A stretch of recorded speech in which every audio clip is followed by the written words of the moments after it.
சமீபத்துல அரசு சார்புல கதிர்காமம் பள்ளிக்கூடத்துல வந்து ஒரு மிகப்பெரிய ஒரு அறிவியல் கண்காட்சி நடந்தது. அந்த அறிவியல் கண்காட்சிக்கு இந்த பள்ளிக்கூடத்திலிருந்து மாணவர்கள் எல்லாருமே வந்தாங்க. அவர்களை வழிநடத்தி மிக சிறப்பாக பல ப்ராஜெக்ட்லாம் அவங்க வந்து டிஸ்ப்ளே பண்ணியிருந்தாங்க. அதை நாங்க பார்த்தோம். அதற்கான ஒரு வழிகாட்டலாக மேடம் அவங்க வந்து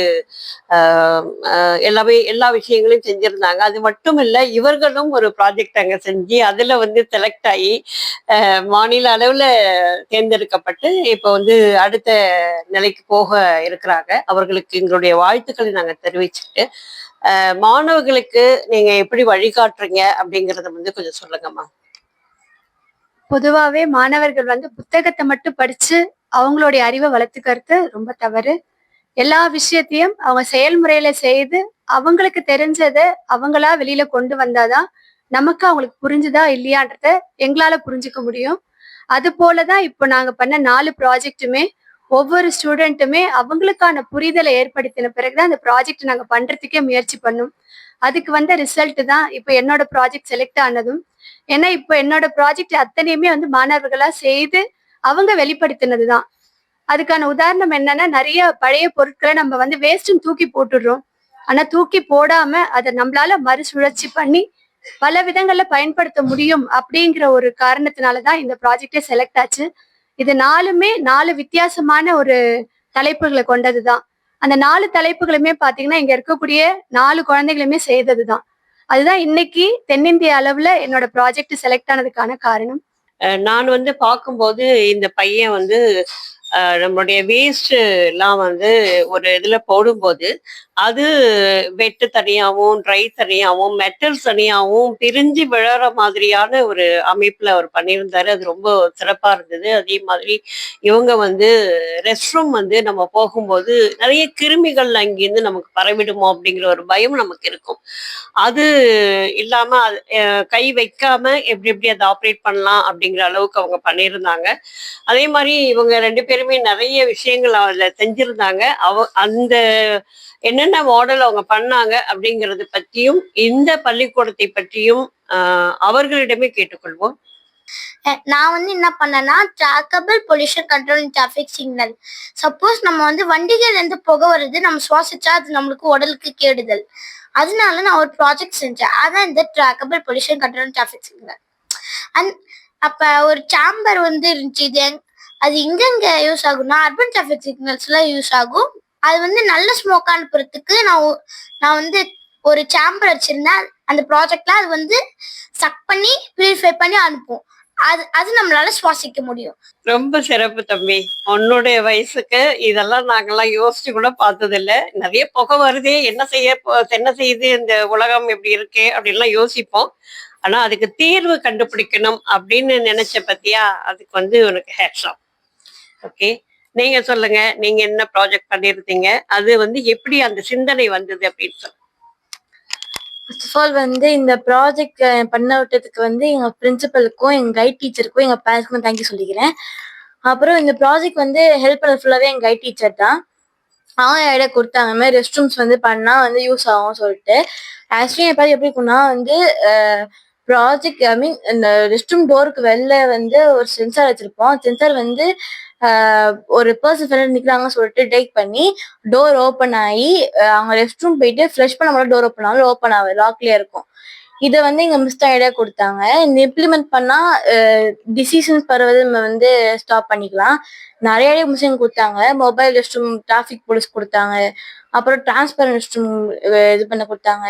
அப்புறம் வந்து டிசேபிள் பீப்புளுக்கு வந்து கொமேட்ல வைஃபை செட் பண்ணி ஸ்விட்ச் வச்சு வந்து அவங்களுக்கு வாஷ் பண்ண ஹெல்ப் பண்ற மாதிரி ஒரு செட்டப் எங்க மிஸ் தான் கொடுத்தாங்க. ஸோ அவங்களுக்கும் எங்க பிரின்சிபலும் தேங்க்யூ சொல்லிக்கிறேன். தேங்க்யூ. உண்மையிலேயே நானும் அதை பார்த்தேன், நல்லா இருந்தது. உங்களுக்கு என்னுடைய வாழ்த்துக்கள். அடுத்து நீங்க சொல்றீங்களா? நீங்க தான் அந்த First of all, I will thank my principal and my guide teacher who motivated me to take this opportunity. So thank you ma'am and thank you miss. நான் வந்து என்ன செஞ்சேன்னா ஆட்டோபின் சார்ட்டர், அது வந்து என்னன்னா ஒரு டிவைஸ். அது வந்து நம்ம குப்பையை போட்டால் அது பிரிக்கும். என்னென்ன வகையான பிரிக்கும்னா மெட்டல், ட்ரை அண்ட் வெட் வேஸ்ட்னு பிரிக்கும். இது என் ப்ராஜெக்டோட எய்ம் என்னன்னா, நம்ம இந்தியா மக்கள் வந்து குப்பையை வந்து அப்படியே மிக்ஸ் பண்ணி போடுறதால அந்த பப்ளிக் ஒர்க்ஸ் டிபார்ட்மெண்டால ரொம்ப கஷ்டப்படுறாங்க அது பிரிக்க. ஸோ நான் இந்த ப்ராஜெக்ட் செஞ்சேன். So thank you ma'am, thank you miss. இன்றைக்கு புதுச்சேரி மட்டுமில்ல, உலகத்தினுடைய ஒரு மிகப்பெரிய கேள்வியே இதுதான். இது வேஸ்ட் எல்லாம் குப்பை மலை மாதிரி சேர்ந்து கிடக்குது. இது எப்படி பிரிக்கிறது, இது எப்படி வந்து டிஸ்போஸ் பண்றது அப்படிங்கிறது வந்து மிகப்பெரிய ஒரு பிரச்சனையாக இன்றைக்கு உருவாகி இருக்கிறது. அதற்கு வந்து மிக அழகான ஒரு தீர்வை கொடுத்த பிரேம் அவர்களுக்கு எங்களுடைய வாழ்த்துக்களும் வணக்கங்களும். அடுத்ததாக நீங்க என்ன பண்ணீங்கன்னு சொல்லுங்க. என்னோட ப்ராஜெக்ட் நேம் வந்து ஸ்மார்ட் ரேஷன் டிஸ்ட்ரிபியூஷன் சிஸ்டம். இது வந்து நம்ம ரேஷன் கடையில் நார்மலாக நடக்கிற எல்லா ப்ராப்ளம்ஸையும் சால்வ் பண்ணதுக்காக நான் பண்ணேன். இதில் வந்து ரேஷன் கார்டு கொடுத்துருப்பாங்க. அந்த ஆட்டோமேட்டட் ரேஷன் ஷாப்பில் வந்து நார்மலாக நடக்கிற சண்டை நடக்கும்லாம், ஏமாற்றிட்டு போயிடுவாங்க சில பேர் அதிகமாக வாங்கி. அதெல்லாம் வந்து ப்ரிவெண்ட் பண்ணுறதுக்காக நாங்கள் அதை பண்ணோம். அந்த ரேஷன் ஷாப்பில் வந்து நம்ம சும்மா கார்டு வச்சா போதும், அதில் நம்ம நேமு, எவ்வளோ சுகரு, ரைஸு எல்லாம் காட்டும். ரேஷன் கடையில நம்ம வந்து இவ வந்து அந்த ஒரு கார்டு ஒன்று உருவாக்கியிருக்காங்க. அந்த கார்டை இப்படி காட்டினோம்னா பேரு, நம்பர் எல்லாமே அதுல வந்துடுது. எந்த அளவுக்கு அவங்களுக்கு குடும்பத்துல வந்து மனிதர்கள் இருக்கிறாங்களோ அந்த அளவுக்கு அவங்களுக்கு ரேஷன் கொடுக்கறதுக்கு அது வந்து உபயோகமா இருக்கும் அப்படிங்கிற அளவுக்கு அவங்க வந்து உருவாக்கி இருக்கிறாங்க. இதனால வந்து மிகப்பெரிய ஒரு பிரச்சனைகள் குறையும் அப்படின்னு நான் நினைக்கிறேன். ஏன்னா ஒரு ரேஷன் கார்டு மட்டும் இல்லாம நிறைய ரேஷன் கார்டுகள் வச்சிட்டு இருக்காங்க. நிறைய அதுல தவறுகள் நடக்குது. அதெல்லாம் குறைவதற்கான ஒரு வாய்ப்பாக இதை வந்து பயன்படுத்திக்கலாம் அப்படின்னு நான் நினைக்கிறேன். பொதுவா பள்ளிக்கூடங்கள்ல தேர்டு சப்ஜெக்ட் அப்படிங்கும்போது வந்து எல்லாம் பிரெஞ்சு, ஹிந்தி அப்படிதான் எடுப்பாங்க. நீங்க வந்து தமிழ் ஆசிரியர் அப்படின்னு சொல்லி சொன்னாங்க. தமிழ் அப்படிங்கும்போது மாணவர்களுக்கு கொஞ்சம் அந்த இலக்கணம் அதெல்லாம் கத்துக்கிறதுக்கு ரொம்ப கடினமாவே இருக்கும் அப்படிங்கிறதுனால தமிழுக்கு வர்றதுக்கு நிறைய மாணவர்கள் பயப்படுவாங்க. ஆனா இங்கே எல்லாவற்றிற்கும் மாறாக தமிழுக்கு தான் நிறைய மாணவர்கள் எடுத்துக்கிறாங்க அப்படின்னு சொல்லி சொன்னாங்க பிரின்சிபல். ஸோ அந்த சூழலை நீங்க எப்படி மேம் உருவாக்குனீங்க? நான் ஃபர்ஸ்ட் இந்த ஸ்கூல்ல பிரைமரி டீச்சரா தான் ஜாயின் பண்ணேன். தென் அப்புறம் ஹை ஸ்கூல், ஹையர் செகண்டரி அப்படின்னு வந்துட்டு இப்போ பிஜிடியா ஒரு பாஸ்ட் 8 இயர்ஸ் 8 வருடங்களாக தமிழ் ஆசிரியராக பயின்று பாடம் நடத்திட்டு வரேன். குழந்தைங்க வந்து தமிழ் சொல்லி கொடுக்கறதுன்னு ஒண்ணு இருக்கு. அதை தாண்டி இங்க பிரெஞ்சு அண்ட் ஹிந்தி சப்ஜெக்ட் இருந்தாலும் அவங்க தமிழ் படிக்கிறதுக்கு கொஞ்சம் ஆர்வம் காட்டுறாங்க. கிராமர், இலக்கணங்கள் நமக்கு கஷ்டமா இருக்கிறதா இதுபட்டாலும் அதை நாம நடத்துற முறையில அவங்களுக்கு விருப்பத்தை உண்டாக்குறதுன்றது இருக்கு. அது கடினமாக தெரியாமல் இனிக்கும் இலக்கணம் அப்படின்னு தான் இப்போ நம்மளுடைய சமச்சீர் கல்வியில தலைப்பே கொடுத்துருக்குறாங்க. அதை வந்து நாம அவங்களுக்கு இனிக்கும் வகையில எடுத்துட்டு போகணும்னு, அது மாதிரி பசங்களும் இன்ட்ரெஸ்டா நம்ம கொண்டு வரும்பொழுது படிச்சு நிறைய மார்க்ஸும் எடுக்கிறாங்க. இந்த ஸ்கூலை பொறுத்த வரைக்கும் என்னன்னா, தமிழ்ங்கிறது எல்லா சப்ஜெக்டுமே நாம வந்து என்ன பண்ணணும்னா வாழ்க்கைக்கு உதவுற பாடம் தான் தமிழ் பாடம். வெறும் மதிப்பெண்களை அடிப்படையாக வைத்து கிடையாது. அதை தான் நான் பசங்க கிட்ட இம்ப்ரூவ் பண்ணுவேன், நிறைய சொல்லுவேன். நீ வந்து தமிழ் வந்து மதிப்பெண்களுக்காக படிக்காத, இது வந்து உனக்கு வாழ்க்கையில நடந்ததை தான் நமக்கு எல்லாமே இலக்கணம், இலக்கியங்களாக இருக்கு அப்படின்னு நம்ம நடத்துற முறை இருக்கு. அந்த வகையில மாணவர்கள் இன்ட்ரெஸ்டா இருக்காங்க. சில டைம் இங்கிலீஷ் மீடியம் ஸ்கூலுன்னும் பொழுது கொஞ்சம் தமிழ் படிக்கிறதுங்கிறது, வாசித்தல் எழுதுதல்ங்கிறது இருந்தாலும் அதுக்காக எங்க முதல்வர் எடுக்கிற நிறைய ஸ்டெப்ஸ், முயற்சிகள் என்னன்னா ரீடிங்க்குன்னு தனி பீரியடு, எழுதுதல் பயிற்சி அந்த மாதிரி கொண்டு வரும் பொழுது ஓரளவுக்கு வராங்க. இந்த பள்ளியை பொறுத்த வரைக்கும் வெறும் கல்விக்கு மட்டும் இம்பார்ட்டன்ட் கொடுக்காத ஆன்மீகத்தோடு கூடிய கல்வி, அதுல முதல்ல ஒழுக்கம், டிசிப்ளின் இருந்ததுனாலே எல்லாமே தானாக வரும். அதுதான் ஃபர்ஸ்ட். நம்ம ஒரு மாணவனை சமுதாயத்திற்கு ஏற்றவனாக மாற்றுவதுதான் அதான் மாணவன் மாண்புமிகு. அதுதான் கல்வியோட முதல் நோக்கமே. அதை எல்லா ஆசிரியர்களுமே எங்களுடைய முதல்வரோட துணையோடு ரொம்ப இதுவா செஞ்சுட்டு இருக்கோம். ஏன்னா ஆசிரியர்கள் தான் அடுத்த பேரண்ட். நாம தான் அவர்கள் வீட்டுல நிறைய பிரச்சனைகள் இருக்கலாம், அதையும் நாம தெரிந்து கொண்டு அந்த மாணவர்களுடைய அணுகுமுறை இருக்கு என்னன்றதை தெரிஞ்சுக்கிட்டு அதுக்கு ஏத்த மாதிரிதான் இந்த ஸ்கூல் வந்து நம்ம பசங்களை எப்படி ஒரு சமுதாயத்துக்கு ஏற்றவனாக கொடுக்கலாம், அதுதான் ஃபர்ஸ்ட். நெக்ஸ்ட் தான் படிப்பு என்பது அடுத்ததுதான். படிப்பு மட்டும் வாழ்க்கை அல்ல, ஒழுக்கம். நீ சமுதாயத்துக்கு ஏத்தவனா வெளியில அனுப்பணுங்கிறத குறிக்கோளாக கொண்டு இந்த எம்ஜி ரோட் சங்கர வித்யாலய ஆசிரியர்கள் எல்லோருமே முதல்வருடைய கைடன்ஸ்ல உழைச்சுக்கிட்டு இருக்கோம். இத பார்க்கும் பொழுது உங்களுடைய குழந்தைகளை எங்க ஸ்கூலுக்கு எடுத்துட்டு வந்து சேர்த்தீங்கன்னா கண்டிப்பாக ஒரு நல்ல ஒரு மகனாக, குடிமகனாக, ஒரு நல்ல சமுதாயத்துக்கு ஏற்றவர்களாக வருவாங்கன்றதுல எல்லளவும் ஐயமே. நிச்சயமா மேம். அதுவும் நம்மளுடைய இலக்கியங்கள் எல்லாமே நம்மளுடைய பாரம்பரியத்தையும் கலாச்சாரத்தையும் அடுத்த தலைமுறைக்கு எடுத்துட்டு போற ஒரு விஷயமாகத்தான் இருக்கும். அதனால அதோட இணைந்த ஒரு கல்வியை நீங்க கொடுத்துட்டு இருக்கீங்க அப்படிங்கும்போது அது மாணவர்களுக்கான ஒரு நல்ல சிந்தனையை கொடுக்கும் அப்படின்னு நான் நினைக்கிறேன். ரொம்ப நன்றி மேம். இன்றைக்கு உலகமே வந்து கணினி மயமா தான் இருந்துட்டு இருக்கு மேம். மாணவர்களுக்கு மிக முக்கியமான கல்வியாக இன்றைக்கு வந்து கணினி மாறி இருக்குது அப்படின்னு சொல்லலாம். எல்லாமே அந்த கைபேசியிலையும் இருக்கு. இன்றைக்கு உலகம் கைபேசியிலையும் கணினியிலும் தான் இறங்கி கொண்டிருக்கிறது. அப்படிப்பட்ட ஒரு கல்வியை நீங்க வந்து கொடுத்துட்டு இருக்கீங்க. எங்கள் ஸ்கூலில் ஹையர் செகண்டரியில் 4 கோர்ஸ் இருக்குது மேடம். கம்ப்யூட்டர் சயின்ஸு, பயாலஜி, காமர்ஸில் CABA, computer application, business maths 4 group இருக்குது.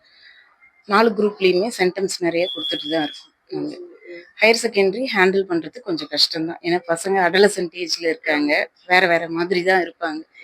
எல்லாரையும் கோப்பப் பண்ணி கொண்டு வர்றது கஷ்டம்தான். ஆனாலும் நாங்கள் கொண்டு வரோம்.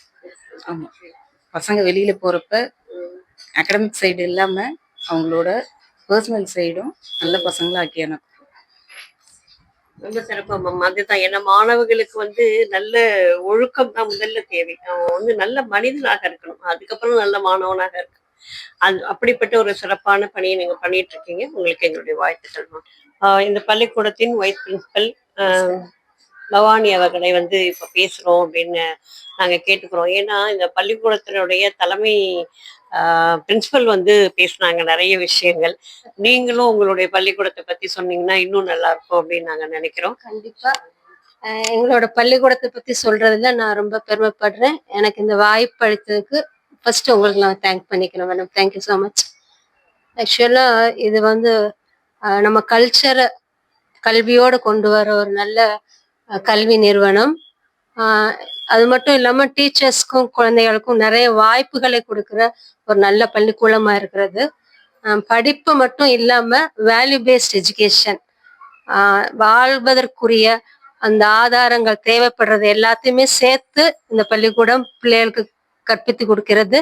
அது மட்டும் இல்லாம பேரண்ட்ஸ்க்கும் கவுன்சிலிங் செஷன்ஸ் வச்சு நாங்கள் கைடன்ஸ் கொடுத்து பசங்களை எப்படி மோட்டிவேட் பண்ணி கொண்டு வரணுங்கிறதுல நாங்க வந்து முதலிடமா இருக்கிறோம்னு நான் சந்தோஷமா பெருமையா சொல்றேன்.